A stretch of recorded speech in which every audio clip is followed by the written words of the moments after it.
So, Charles, if we're going to exit this conversation, if we find a point of agreement, it's that this perimeter of ignorance, we recognize inside the perimeter there are forces operating against free will. Yes. Our physiology, our neurochemistry, and physics. Yes. That surely that perimeter may grow. Yes.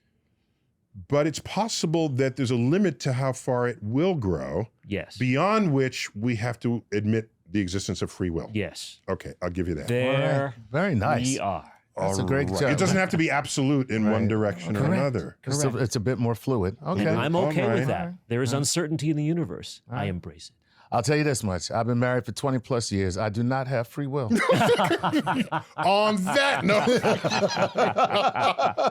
Chuck and Charles, thanks for helping us with this explainer. Awesome. On the perspectives, let's call it, but emergent perspectives on free will.